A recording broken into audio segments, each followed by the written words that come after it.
تو جب 22 افراد کی زندگیاں ختم ہو گئیں، جب برفباری تھم گئی، تب انتظامیہ خواب خرگوش سے جاگی ہے۔ آفت زدہ مری کی اہم سڑکوں سے برف ہٹائی جا رہی ہے۔ سیاح 6 فٹ برف کے نیچے اپنی گاڑیاں ڈھونڈ رہے اور مقامی افراد دکانوں کے آگے سے برف ہٹانے میں مصروف ہیں۔ پھسلن کے باعث راستے انتہائی خطرناک ہو گئے ہیں۔ سانحہ گزر گیا لیکن اب حادثے کا خدشہ ہے۔ جام بحق افراد کی میتیں مری سے گھروں کو پہنچا دی گئی ہیں۔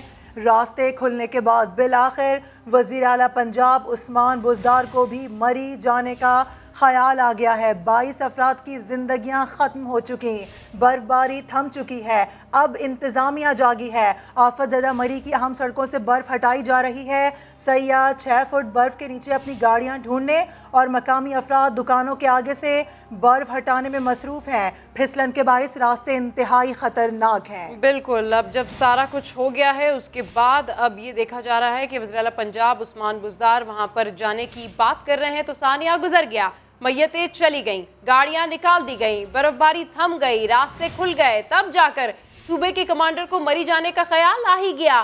عثمان بزدار مری پہنچ گئے، متاثرہ علاقوں کا دورہ کریں گے۔ سانحہ گزر گیا، میتیں چلی گئی ہیں، گاڑیاں نکال دی گئی ہیں، برف باری تھم چکی ہے، جو ہونا تھا ہو چکا ہے، قیامت گزر چکی ہے، راستے اب کھل چکے ہیں، تب جا کر صوبے کے کمانڈو کو مری جانے کا خیال آیا ہے۔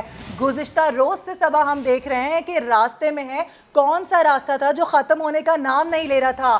گزشتہ روز اعلان کیا گیا 2-3 بجے کے قریب پہنچیں گے، لیکن اس وقت 4:15 بج رہے تھے اور اب ہم نے دیکھا ہے کہ عثمان بزدار مری پہنچ چکے ہیں، متاثرہ علاقوں کا دورہ کریں گے۔ بالکل، اور یہی نہیں بلکہ ان کی جانب سے تنظیم سازی کے اوپر ایک باقاعدہ طور پر اجلاس جاری تھا، اور جب ہم نے سوال بھی کیا ان کے عہدیداران سے، جب ہم نے پوچھا کہ عثمان بزدار کب تک پہنچیں گے، تو کوئی خاطر خواہ جواب ہمارے سامنے نہیں آیا۔